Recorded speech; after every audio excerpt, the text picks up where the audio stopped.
This episode of the Cult Pop Show podcast was brought to you by our Patreon. If you want to tell us which films we should watch, get up to 2 extra exclusive podcasts a month, give us something to talk about in the post-credit scene at the end of each episode, or join us for our monthly movie club Zoom call where we discuss a film together, then please consider joining the cult and donating at www.patreon.com/cultpopshow.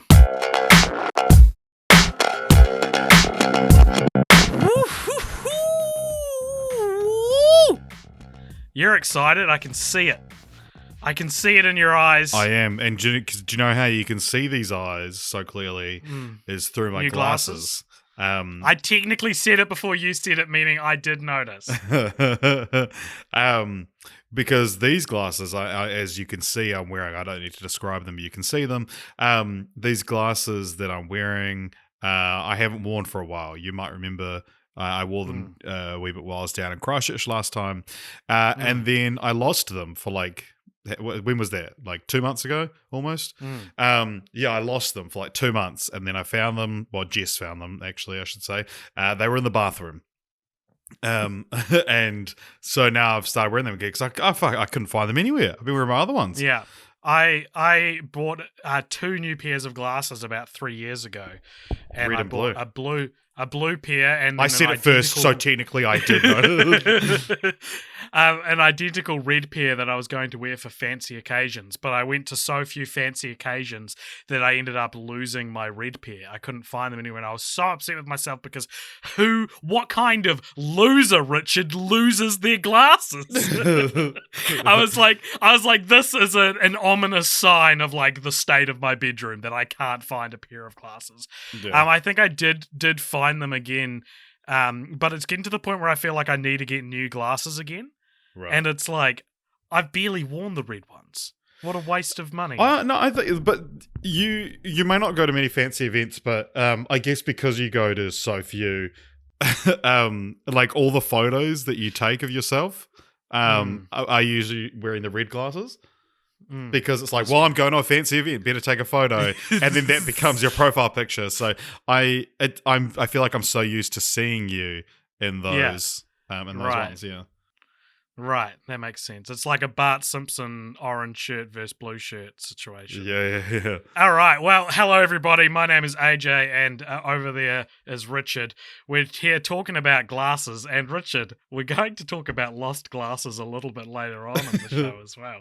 But this is Film Franchise Fortnights on the Cult Pop Show podcast. This is usually a podcast where every fortnight we cover a different film franchise, but in one of our many rapidly increasing versions of this type of show, we're doing part 2 of a 4-week series, which means it's not Film Franchise Fortnights, it's Film Franchise Week for 4 weeks. A month, if you will. Yeah, Film Franchise Month.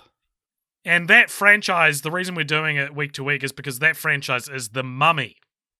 Now, I know what you're thinking. We are not quite yet up to the Brendan Fraser Mummy movies. We started last week by redoing a franchise that we did in the first year of the podcast, which was the Universal Mummy movies. And next week we're going to do the Brendan Fraser Mummy series. But this week we are talking, of course, about the Hammer Mummy movies, or the 4 films released from the late 50s and to the early 70s that have been categorized as the Hammer series, aka films about the mummy that were produced by Hammer Film Productions, a British company who for many years copied Universal horror movies like Frankenstein and Dracula, getting away with it by adhering closer to the public domain source material than the American cinematic versions. And in the case of Dracula, which also starred Peter Cushing and Christopher Lee as the Mummy movies did, they kind of usurped Universal in creating the definitive pop cultural image. Fuck off. Oh, what a callback. It's all worth it. Everyone who's listened from the start of the show. Oh, My point Evil is Dead, that was. Yeah. The Christopher Lee version of Dracula is the version that had fangs, had red eyes, and like kind of a sexual vibe. Seemed like a guy who fucked. And that's sort of what we think of as Dracula today, you know. And it's funny that the what is ostensibly the British remake of the American version is the I do want to, before we get too far into this, I just want to check, are we going to do like a stop hammer time joke at any point in this podcast, or the idea of doing any hammer related pun did not even occur to me because I detest pun humor so much that only now that you're saying it am I consciously realizing that hammer is a word outside of the name of this film production. But is saying stop hammer time a pun? I guess it's not. If like these movies were called the Slammer movies and you were like stop Slammer time, that'd be a pun. What the fuck? But this is just, it is literally hammer time that we're doing these. Yeah, and we're doing the Mummy exactly, Week 2 right? Stop hammer time. Yeah, it's just a cute reference. I'll give you that. Well, okay, a pun is a joke exploiting the different possible meanings of a word or the fact that there are words which sound alike but have different meanings. So I guess...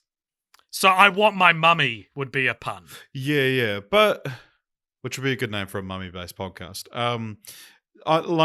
I want my hammer. Not really a turn of phrase, but technically still a pun. Yeah, but like, stop hammer time probably is a pun by definition because you're using the definition like MC Hammer plus, the hammer in the production company refers to a surname as well. Right. Yes. No. I would comfortably say that that's it would be a pun. Yeah, but that being said, Stop Hammer Time would be a good name for a podcast that covers hammer horror movies. Yeah, sure. There you go. We got there. All right. By the late 50s, Universal was the American distributor of Hammer horror movies. So a deal was made where Hammer could take their pick from Universal's back catalogue, and they chose The Mummy, taking the name of the 1932 original film we watched last week, but making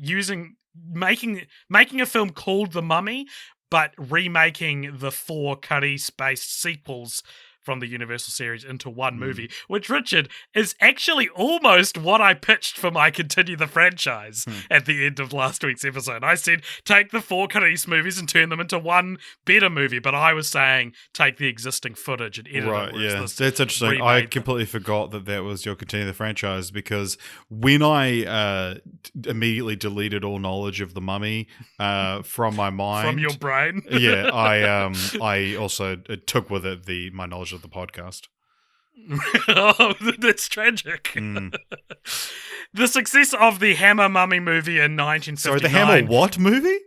Hammer Mummy movie. I've never heard that word.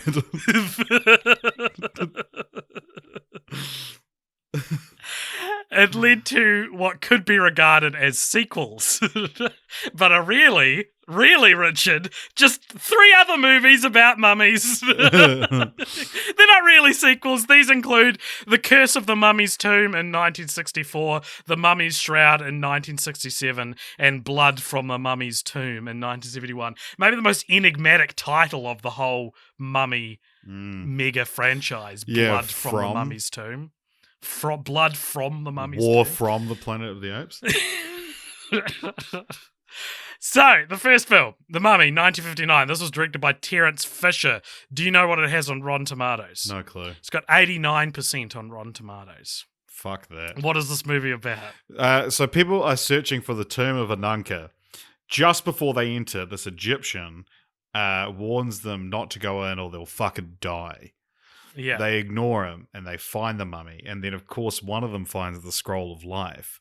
The others leave and then come back. And the guy who found the scroll is like catatonic. Cut to 3 years later. The catatonic dude awakes from his comatose state. And he recounts what happens and reveals he accidentally brought Karis back to life. Blah, blah. Buried alive. Blah, blah. Love to the princess. Then, I don't know, mummy killing rampage, person who resembles the princess, etc., etc. And then the film ends when the mummy sinks into a quagmire with the scroll of life. Yep. So the main character in this film is actually the son of the guy who went crazy from discovering the tomb, and that son is played by Peter Cushing of Star Wars. He played Tarkin in Mm. Star Wars in the first Star Wars movie, And in not Rogue only One. is it well, Or sort of. did he? No, it's not only very strange to see Peter Cushing in anything other than Star Wars, even though clearly he was like the face of Hammer horror movies. Because him and Christopher Lee played the hero and the monster in Frankenstein and Dracula, as well as The Mummy. But it's even weirder to see a movie where a man who I see as ancient plays someone's son. Yeah. Like that's really bizarre. Yeah. And also like a man who just looks so evil. Yes, Like, playing the hero, yeah. playing the good guy. Christopher Lee looks more good than Yeah. Peter Cushing. What did you think of this movie, man? I didn't like it. No? No. When will it end? When will this grudge you've got? I doubt it will end. Do you have any? Do you want to elaborate on not liking it at all? So the kind of the big bad of the film is this mummy, and I was like, I've seen this before. Don't like this. And that was kind of my take mummies. on it. Yeah, I don't. I don't know. No, I prefer the design of the mummy in this franchise, but that's more of like the whole franchise thing, or this the Hammer series. And I don't know. It was nice seeing it in color. What do you want me to say? It's the same movie. I thought it was an immediate step up from what we've seen. Yeah, it was. Like this, and it felt like AJ. I hated this film, but it was a big step up. There were moments which I think would have genuinely scared audiences in 1959. I thought the acting was pretty good. I thought the story was pretty solid.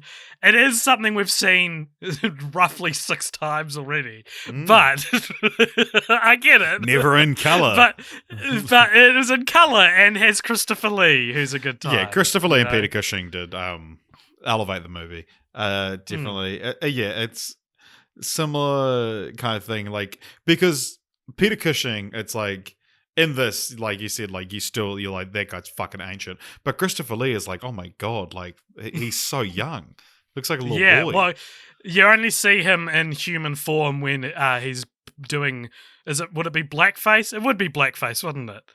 It's like a flashback to ancient Egypt, a when flash he's black, a flash black, if you will. Sorry, I know we're not doing puns. And for most of the movie, he's completely covered in bandages. As you can imagine, I'm sure, if you've never seen him.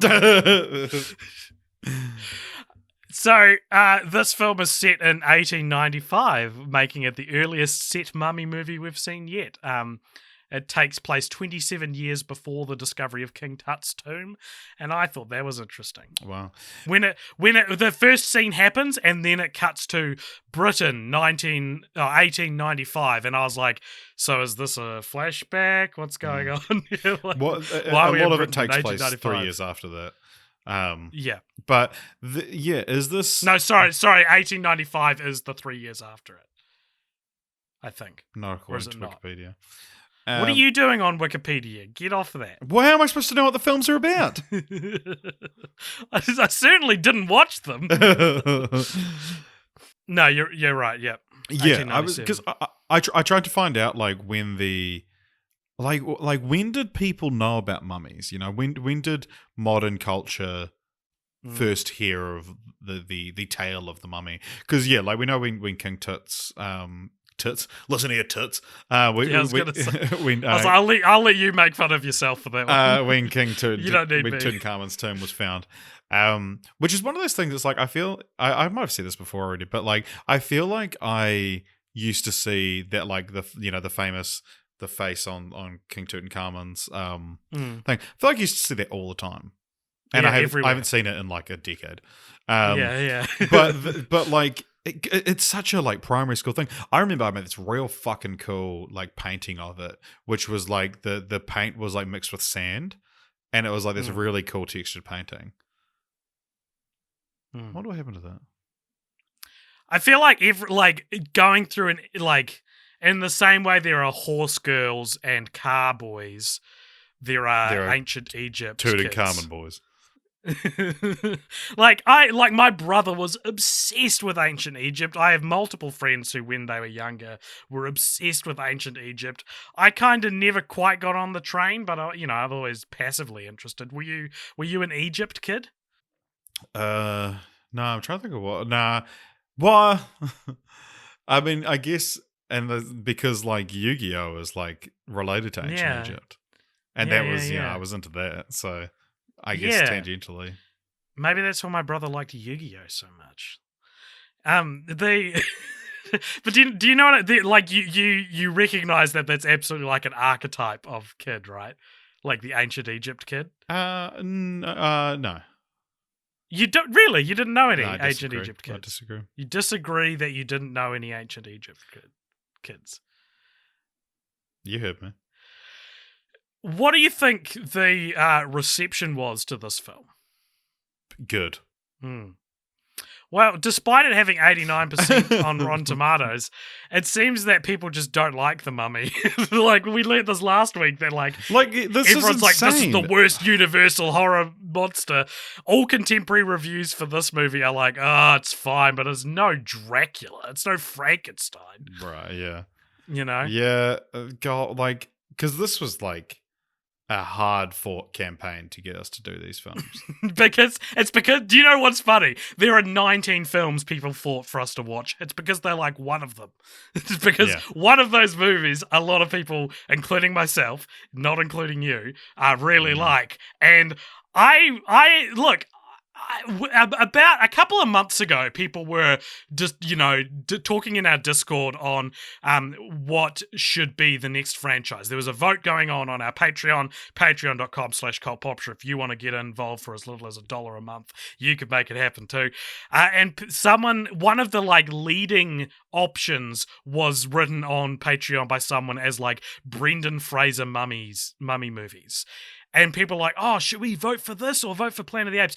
This conversation's happening across days, and I don't say anything because it doesn't look like the Mummy's going to win. But then it starts rising up the ranks, and I go into the Discord, Richard, and I say, we can't just do the Brendan Fraser Mummy movies. As much as I love those movies, or at least one of them, at least two of them. As much as I love at least two of them, since when have we just done one iteration of a franchise? I'll tell you since when. Since we last did The Mummy, okay? So, and I was so angry that people were voting for this when it's like the podcast, it lives and dies, literally lives and dies by having to do everything, by comprehensive coverage, for better or for worse. Yeah. And in this case, probably for worse. And So, say the Mummy hadn't won the Redux, and we were doing Sister of the Chilling Pants, we would have done it by now. Yeah. And imagine a world where we've done Sister of the Trailing Pants again instead of the Mummy. Yeah. Like, what would happen then if people were like, "Oh, I want the Mummy" after that? I wouldn't allow it. But I would just say that we could get away with just doing the Hammer, Fraser, and Scorpion King. Yeah, because we've already. It's like, hey, yeah, we did Universal already. But it was because it happened so close to when Redux was happening anyway. Yeah, that we had to do this. But yeah, I mean, I think we should have just done it. you when I wrote all this out in the Discord, you responded with a gif of Falcon from Falcon and the Winter Soldier saying he's out of line but he's right. And I thought that was really funny and very very in line with our Abbott and Costello dynamic, Richard, where like what you said was technically supportive of me in a way that I was very grateful for, but also acknowledged that you yourself did not want to redo the Mummy movies.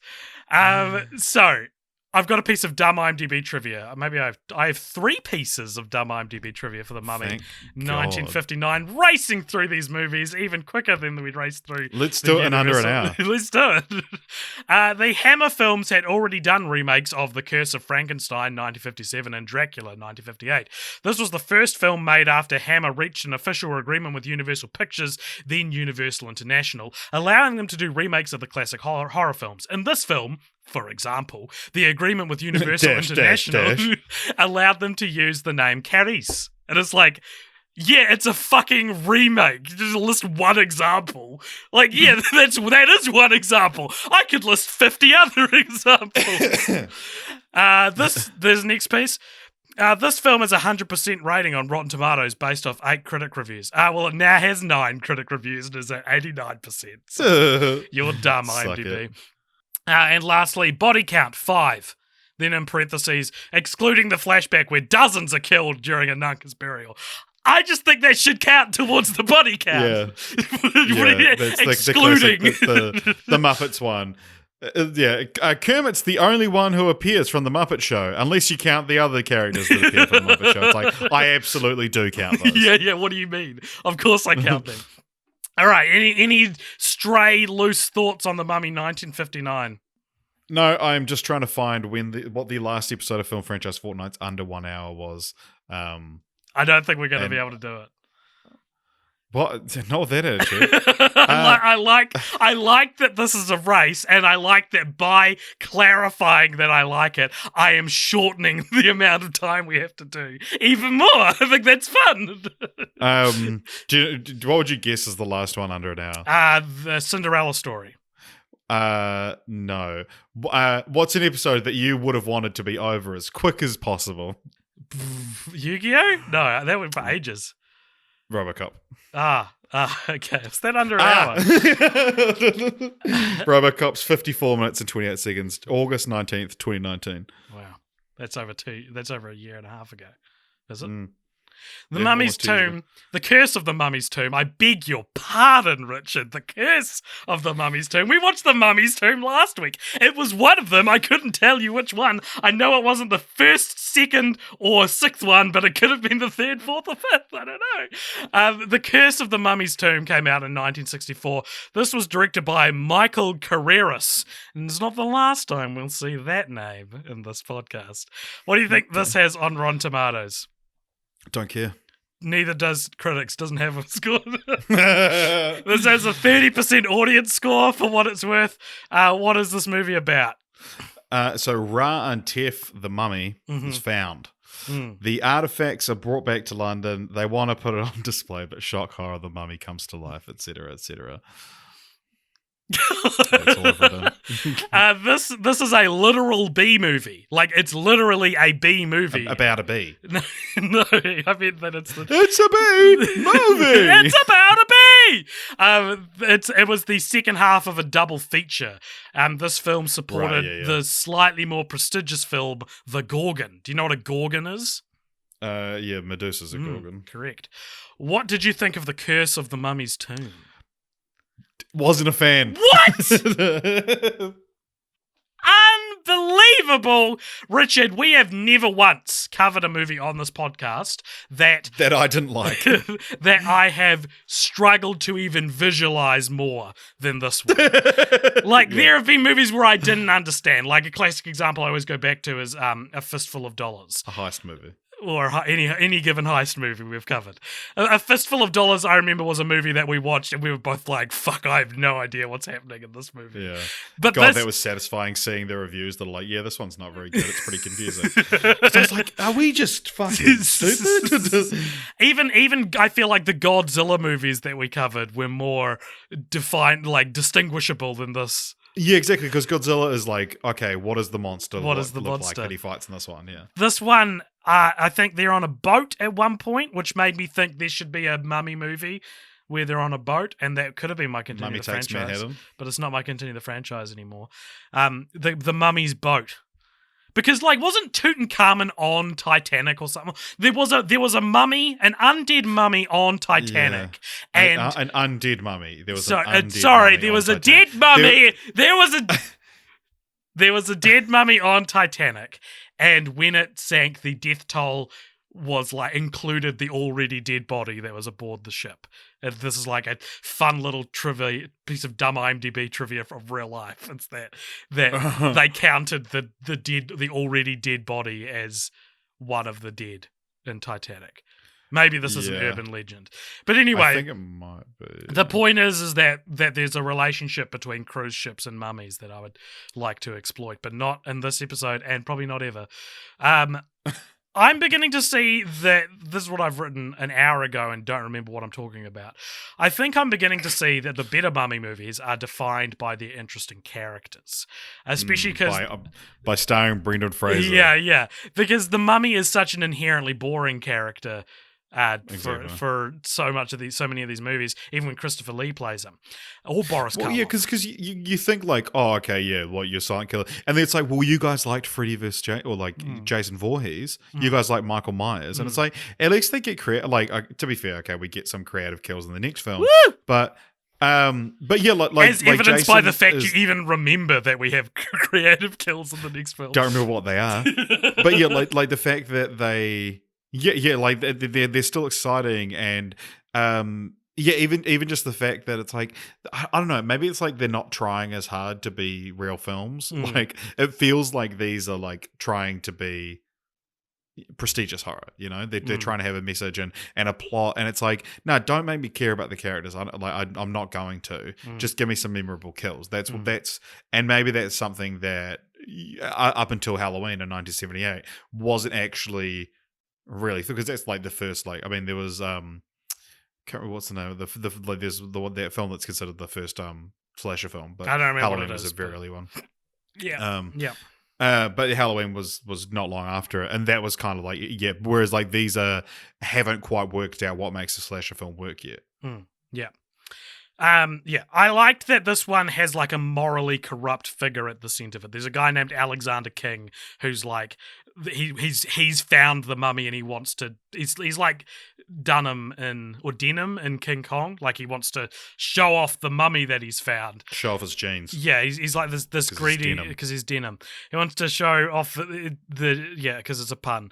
He's a greedy showman trying to make money. It's a tale as old as time. He gets killed by the mummy, and I feel like characters like that really sing in movies like this, where it's like exactly. he's evil, but he's got a personality. Like.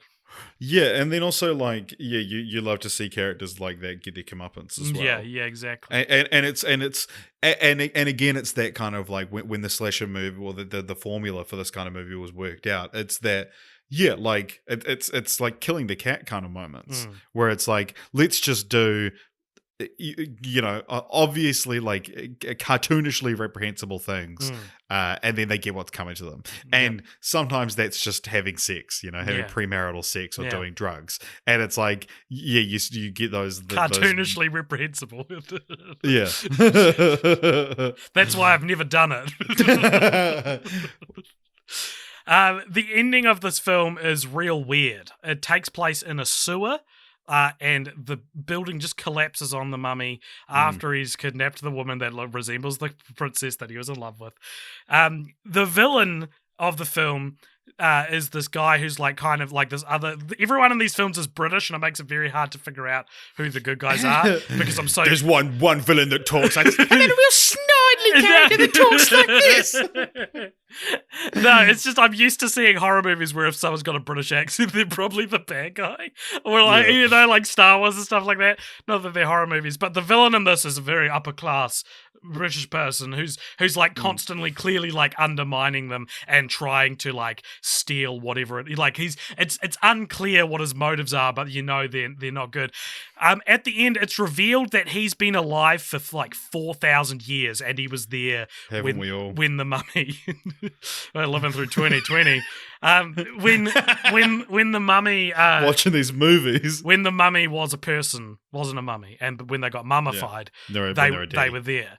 And so he's been alive for 4,000 years. I've written here too well adjusted. You're alive. This is a Janet Van Dyne situation. Yeah. You're alive for 4,000 years. You're telling me you're a very dapper Englishman. You keep up with meme culture.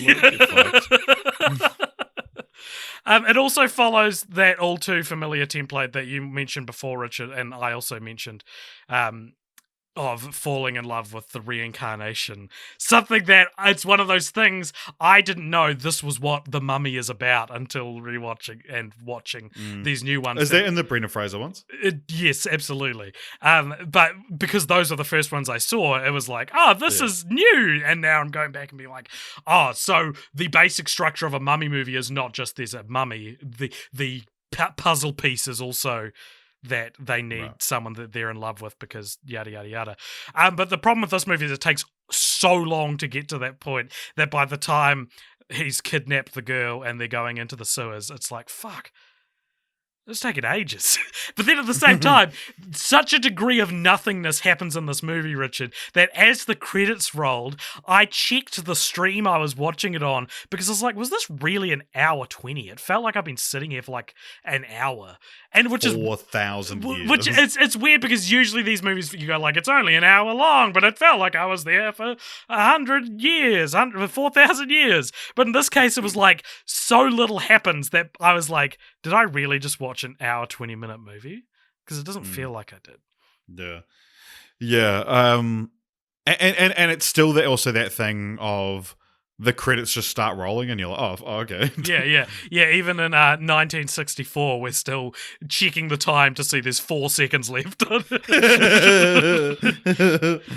title was misspelled on the Blu-ray spine. When this was released on Blu-ray, it was on the spine. It's called Curious of the Mummy's Tomb. Curese. Curious of the Mummy's Tomb. Very funny. According to IMDb, Richard, for the Australian release poster, the painting of Jean Rowland was altered so that she appeared heavily gagged rather than screaming, which I think, by any measure, is worse than screaming. And what upside down rating system does the ratings like the people go like, screaming's a little bit inappropriate. Let's put a gag in her mouth, and that'll make it better. Like when you say heavily gagged, is it like a ball gag in her mouth? Do you know? I didn't even look it up. I just thought that's a funny thing to say. Oh yeah, I found her screaming, but what did you say? Was Australian release? Curse of the Mummy's Tomb, Australian. Oh god, this is horrific. What happened? Nah. Okay, right. Yeah, I actually found it. If you want, I'll send it to you. Okay. It's like a bandage around her mouth kind of thing. It looks like she's bloody straight out of 2020, and it is wearing a mask. It's not it's not as bad as I thought it would be, to be honest. Okay, no, fair enough. There you go. It's more like a bandana. Oh my god, is train robbery. That the cover? That looks like shit. Yeah. What an awful poster for this movie. Yeah. It looks like a cartoon. Well, it is a cartoon. Yeah. Yeah, okay, but the movie crazy. isn't.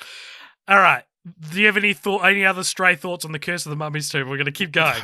Keep the train going. Do you think I do? No. The Mummy's Shroud, 1967. What an insane title. The Mummy's Shroud? Yeah. Explain. Shroud? What? A shroud's a thing? Yeah, how many, why is shroud a... It's like an ancient Egyptian cloth. I think shroud is appropriate. Yeah, but it's like... Why is the word shroud in the title of the film? I think it's cool. This is directed by John Gilling, a name I recognised before looking up to discover I didn't recognise it. What do you think this has on Rotten Tomatoes? I'm guessing it doesn't have one. Doesn't have one. It has a 19% audience score. What is this movie about? Alrighty. Set in 1920, but then it flashes back to ancient Egypt. A little boy, pharaoh, is killed and buried. Then in 1920, they find the tomb, and of course, there's a curse. There's a curse, of course. They get bad luck for desecrating the body. The mummy's revived. Kills are more interesting, I'll give it that. Importantly, though, as well, the mummy is not the little pharaoh boy. It's the servant. They find they find the little pharaoh boy's mummy, but it's actually the mummy of the servant who protected him in his dying days that comes to life and is attacking people because the shroud that covered the little pharaoh was disrupted, and so that brings him to life and to get revenge. And then, like I said, the kills are more interesting in this one, but then, obviously they destroy the mummy at the end of it. Can you remember the kills? He throws a guy out a window. He throws like sulfuric acid on a guy. That's right. Yeah. It's very, very slasher-esque, really. And so this is why I think I kind of enjoyed this one more. I hated it. But yeah. Well, so this was a B movie as well for a film called Frankenstein Created Woman. And I have to say, you may have hated it, but I think this is the best one we've seen for film franchise Fortnights so far, out of the ones we've watched. It felt like there were genuine pieces of filmmaking being employed. There's a particularly like lavish musical score that really like accentuated some really cool moments, like very like the ancient Egyptian moments of this like swelling orchestral score that I really liked. I thought it was an interesting new motivation for the mummy, that it's someone protecting, it's like a servant of another pharaoh protecting the child pharaoh. Is it's not the and looking for the long lost reincarnated and it's something love lady. like that I would maybe want to see in a a new version as well. Is that it's a more interesting motivation, like exploring different types of love, I guess, rather than just like romantic love, that it's like I think that's more interesting. There's also another greedy capitalist character who serves as sort of the true villain of the film, the Jeff Bezos of the film, if you will. I thought there was also some genuinely spooky moments, but that being said, this is the worst looking mummy. It looks like someone wrapped in bandages with a face drawn on them. And I thought the ending was a bit of a letdown because it's just sort of they toss the magical item, which might be the shroud. I can't remember. And they have to basically recite like a curse they've known since the start of the film while holding the object, and that destroys the mummy. And there's a really cool moment where it like crumples to dust and you see its like skull, and it's done. Just look up Death of the Mummy and the Mummy Shroud. It's very cool. There's the feeble manservant to the capitalist bad guy in this. Has a pretty interesting and scary death where he's like this sniveling Smithers type of character, and he breaks his glasses that he's been wearing the whole film, and he's like, he can't see anything, and then the mummy appears to him as like this amorphous blob in front of him, so he can't tell it's the mummy before it throws him out the window. And it's kind of clumsy, but it's interesting because this is achieved to a much spookier effect in the 1999 Mummy. The same character loses their glasses, sees a shape in a blurry shape that ends up being the mummy. And I thought that was interesting because it's another case like we had with the Planet of the Apes, where a reboot is borrowing something from one of the more obscure corners of the the Simpsons. How Rise of the Planet of the Apes borrowed from Stop the Planet of the Apes. I want to get that's exactly what I was talking about. Okay, a guy named Eddie Powell played the mummy in this, and he was Christopher Lee's stuntman on Dracula. What do you think of that, Richard? I don't know. Is that supposed to be dumb IMDb trivia? No, I didn't say it was dumb. I know, but I'm like, well, it's. I don't think it's good enough to warrant being legitimate IMDb trivia. But okay. You don't think that'd be a good piece of IMDb trivia? No, I mean it is. Yeah, it is. Yeah. Okay. Cool. Good then. I could be wrong, but I think this is the first time the mummy kills people in other ways than strangling. I think so. There's a lot of off-screen strangulations that might be other things. But yeah. And it's crazy to me that it took until 1999 to figure out that the way the mummy kills you should be supernatural in nature. Like that feels so obvious, obviously, because that's scarier. You can strangle someone in real life. I have. You can throw someone out a window. It's scarier if the thing they do is supernatural, and that's just my opinion. I said I haven't. I wasn't saying I haven't thrown someone out a window. I was correcting myself from earlier saying I haven't strangled someone. Right. I also haven't thrown someone out Okay. of the window. Thank you. Blood from the Mummy's Tomb, Richard. It came out in 1971. It was directed mostly by a guy named Seth Holt and unofficially by a guy named Michael Carreras, who we've seen before. Yes, you're right. He directed The Curse of the Mummy's Tomb. What do you think this has on Rotten Tomatoes? I'm guessing it doesn't have one. It doesn't have one, but it does have a 34% audience score. What is this movie about? So the tomb of an ancient Egyptian queen is found. The guy that finds the tomb, his daughter, looks exactly like the queen. And then there's like, they need to collect all these relics. And each time you like get a relic or give up a relic, you die. The mummy wakes up and kills the main guy, but then the girl, the daughter, stabs her, and then the house collapses on both of them. And then at the end, because these two women look identical, played by the same actress, someone is rescued, and someone wakes up in hospital covered in bandages, but you don't know who it is. I thought this was a 1 out of 10 movie with a 10 out of 10 ending.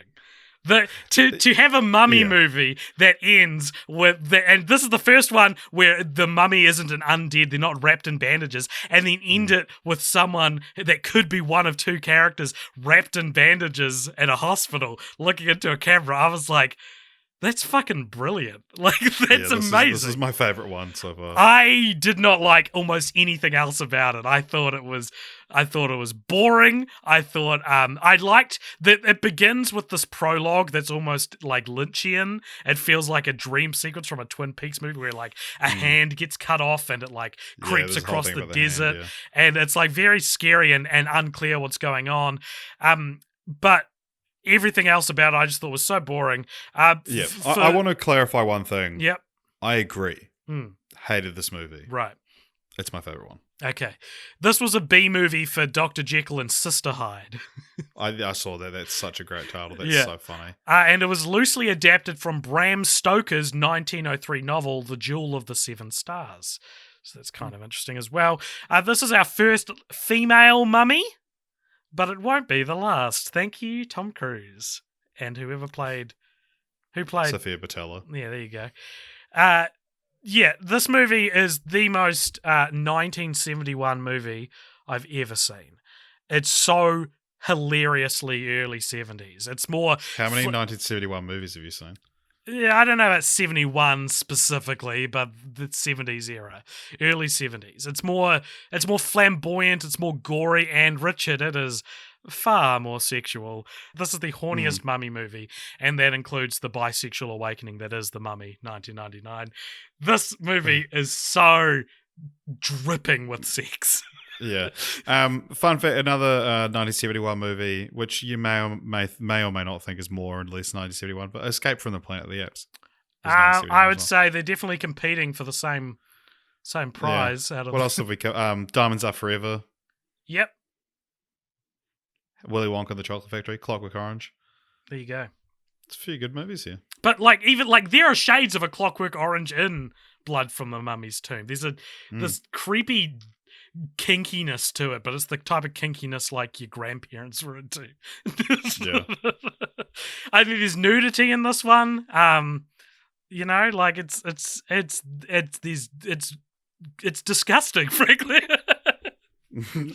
According to IMDb, in an interview, Valerie Leon, who plays the very buxom the dual role lead roles, she once talked about her refusal to do nude scenes in this and other films, upsetting Hammer producers.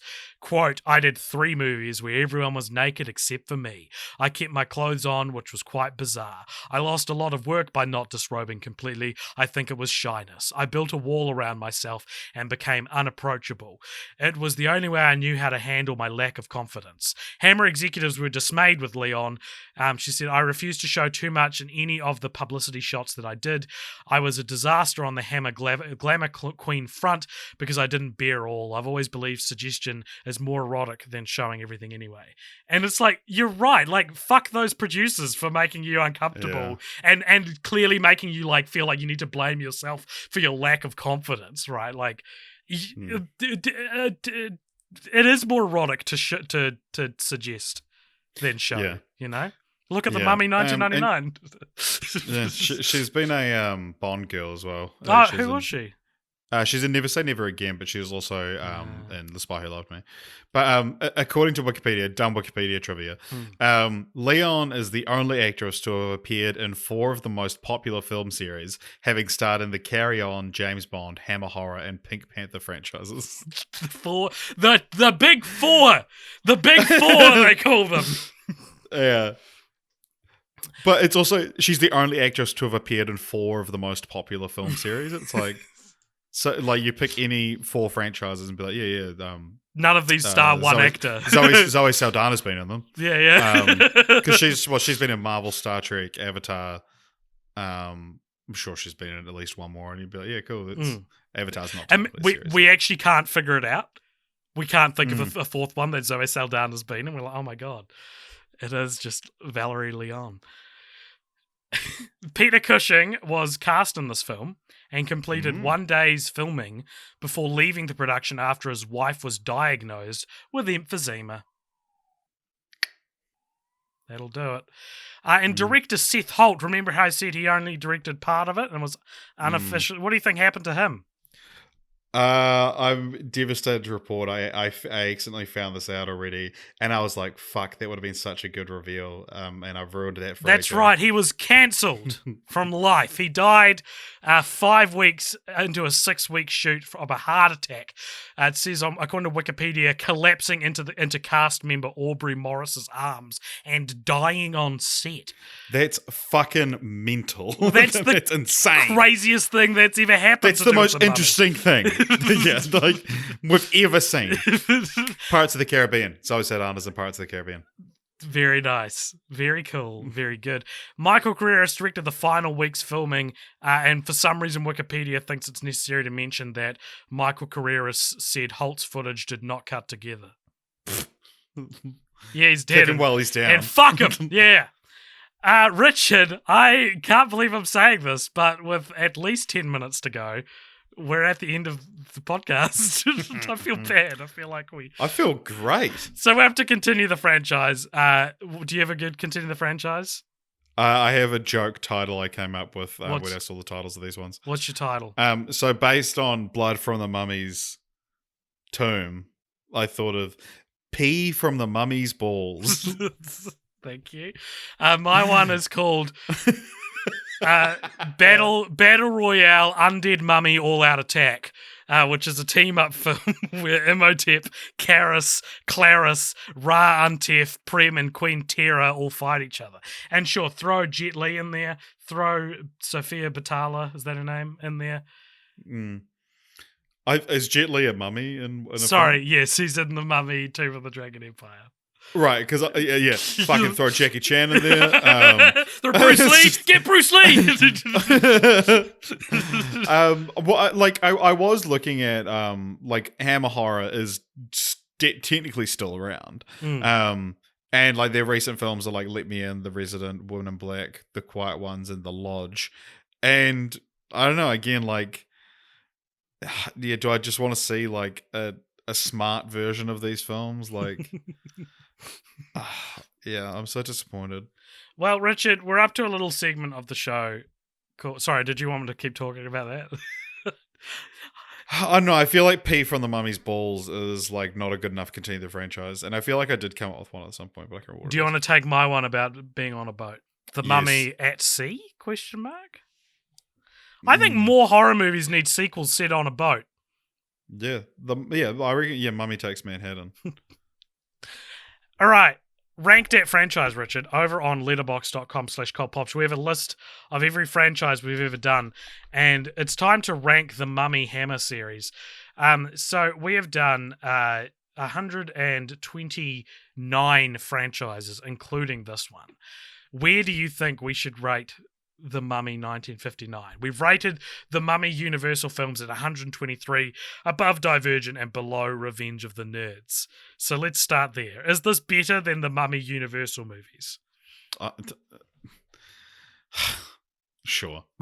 I think it is. I think there's more... Like you said this about the Shroud, but I also thought that while it's like the horniest and it actually the and I should have said this all at the time, but the Blood from the Mummy's Tomb actually really reminded me of Fright Night 2. That's Fright Night 2: The New Blood, which is like. And even though we didn't like that film, that's the most recent one, which was a sequel to the 2011 one. It's kind of just like a horny reboot. And it's like you just make the creature real hot. Yeah. And it was that kind of thing. But then like the familiarity of that and the kind of like, I've seen this idea done terribly before, and this is kind of just like and especially with that ending, it's like this is kind of an interesting take on it. But it's also like, yeah, there are genuine, interesting moments of filmmaking in it as well, like you said, the Lynchian intro, and that's kind of what drew me to that last one, and also the fact it was real horny. It already sounds like we're thinking it's better than The Mummy 1932 then. At the very least, Richard, it's hornier. So I think I'd probably rather watch these than watch Revenge of the Nerds. And I Know What You Did Last Summer as well. The next one up at 120 is 300, which I don't think. It's probably not better than 300. No, especially if we're talking like horniness. 300 Rise of the Mini Empire. Yeah. So I'm going to place it there then. Below 300 and above, I Know What You Did Last Summer at 121. Does that sound good? All right. And other than that, what are we doing next week, Richard? We're going to be covering The Mummy, and I know what you're thinking. But yes, it is. It is. We're doing so next week. We're going to be doing The Mummy 1999, The Mummy Returns 2001, and The Mummy Tomb of the Dragon Empire 2008. And then The Mummy 2017. We're going to throw that in there because I keep forgetting I have to watch that one. There's nowhere else to put that one, unfortunately. And we'll talk about what it looks like when you get this idea good, I think, and then promptly ruin it with its sequels. And then what it looks like when you get it wrong as well. The modern mummy movies. Film franchise Fortnights modern mummy movies. So that'll be in next week's episode. If you enjoyed this week's episode, please consider liking us on Facebook, following us on Instagram or Twitter. You can subscribe to the Cult Popture YouTube channel where we do little video essays, and you can also subscribe to Cult Popture Again, which is where we post the podcast. So you might be listening to that here already. You can join our Discord. Tell us what you thought of this episode. You can do that by joining the Discord. There's a link in the show notes, as well as a Patreon if you want to support us financially. You're welcome to do so. That's over at patreon.com/cultpopture, where Richard, for as little as $1, mate, you can tell us which films we should watch. You could have stopped this whole fucking charade if you just paid $1. Yeah. So that's over on Patreon. But speaking of Patreon, stay tuned for the post-credit scene that'll happen after this music plays. Richard, do you have any? Are you feeling emotional knowing that you will almost definitely never see these movies again in the rest of your life? No, I'm not confident to. You never know. Life's a long time. Yeah. Alrighty, everybody. I wish I knew any Egyptian. I wish I knew how to quit you.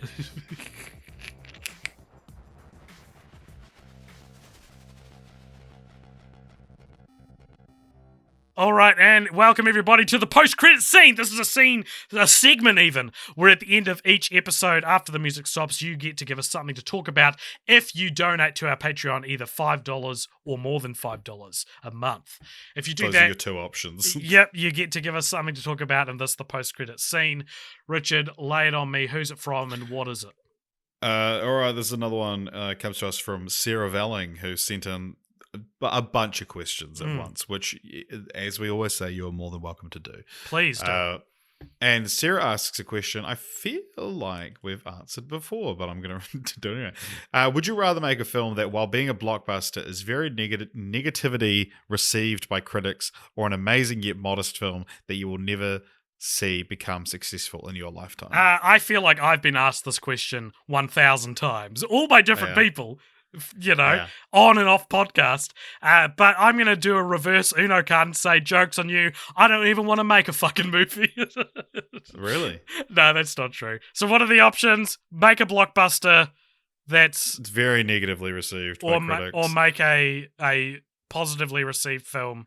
Amazing yet modest film that you will never see become successful in your lifetime. That one. Yeah, it's that feels one, like it would still lead to more work. And you're exactly. not a hack. That's the thing. Yeah, that is actually the thing that it feels like you would still have a better career with that.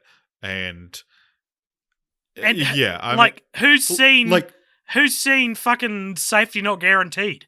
That guy made Jurassic World. You don't need to make... I've seen it. Well, so have I, but... Do you have anything else to add? Well, no, I thought that's how we usually end the post-credit scenes. You kind of just laughing and it trails off. Okay, should we end it there then? Well, we could just end it here. Okay.